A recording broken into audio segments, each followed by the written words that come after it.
जी अस्सलाम वालेकुम। मैं हूं आपका दोस्त ज़ीशान उमर। थ्योरी है आज हमारी psycho analysis theory Sigmund Freud की। इससे पहले हम बहुत सी थ्योरी जो हैं वो सिगमंड फ्राइड्स की उनके बात कर चुके हुए हैं, जैसे कि defence mechanism, life instinct theory.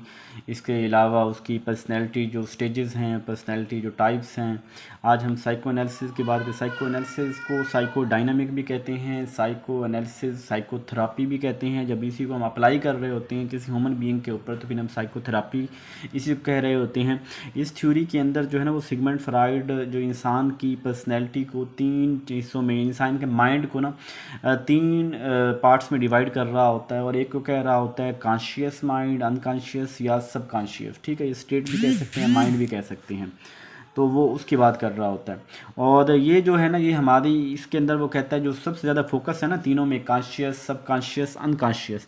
Main focus वो कहता है कि अनकॉन्शियस माइंड को असल जो है ना वो हमें स्टडी करने की ज़रूरत है। वैसे भी देखें दुनिया के अंदर जितने भी प्रॉब्लम्स अराइज होते हैं ना उसके अंदर मैक्सिमम प्रॉब्लम्स अराइज होते हैं हमारे अनकॉन्शियस स्टेट ऑफ माइंड की वजह से। यानी हमारे माइंड के अंदर एक, जैसे हम कहते हैं किसी चीज़ का हमारे अंदर फोबियस हो जाता है कि, या किसी चीज़ से हमें एक खौफ होता है, पता नहीं होता कि इस चीज़ का मुझे खौफ क्यों है, मैं ये नहीं करना चाहता, मुझे ये करने से डर लगता है, मुझे हारने का खौफ है। क्यों खौफ है ये नहीं पता, रीज़न क्या है।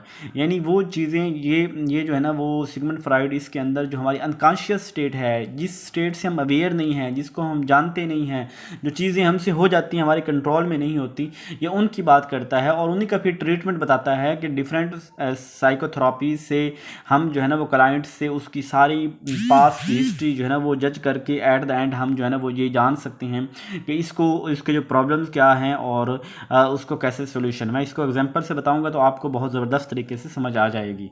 ठीक है, इसको रीड कर लीजिएगा। नेक्स्ट देखो, तो ये तीन स्टेट्स, कॉन्शियस, परीकॉन्शियस या सबकॉन्शियस भी कहते हैं, ठीक है, और अनकॉन्शियस। पहली में जाते हैं कॉन्शियस। कॉन्शियस वो स्टेट होती है कि जब हम अवेयर होते हैं अपनी सिचुएशन से। नहीं, conscious mind is what we are aware of at any given moment.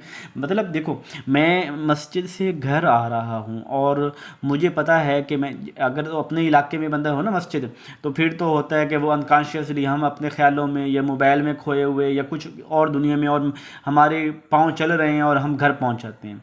लेकिन अगर मैं किसी और इलाके में हूँ और मैं वहाँ से घर आ रहा हूँ तो मुझे जो है ना वो प्रॉपर अपने कॉन्शियस को यूज़ करना होगा कि मैं चल रहा हूँ, मुझे ये रास्ता इख्तियार करना है, तब जाके, यानी मैं कॉन्शियस स्टेट के अंदर हूँ। इस तरह अगर आप फ़िश खा रहे हैं तो आपको कॉन्शियसली फ़िश खानी पड़ेगी कि कहीं जो है ना वो कोई कांटा जो है वो मेरे अंदर हलक में ना फंस जाए, अंदर ना चला जाए।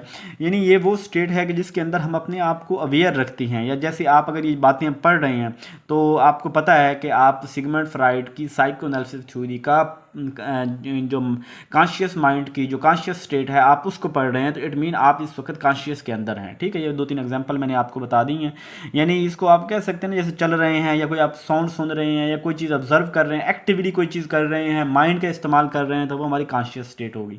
सब कॉन्शियस स्टेट वो होती है कि जिसको हम उस वक़्त जो है वो कॉन्शियसली उसको नहीं याद कर रहे हैं या नहीं कर रहे हैं, लेकिन वो हमारे सबकॉन्शियस के अंदर वो चीज़ पड़ी होती है और थोड़ी-सी मेहनत करने के बाद हम उसको रिकॉल कर लेते हैं। थोड़ी-सी मेहनत करने के बाद हम उसको रिकॉल कर लेते हैं। जैसा कि मिसाल के इसकी बहुत सी मिसालें दी जा सकती हैं।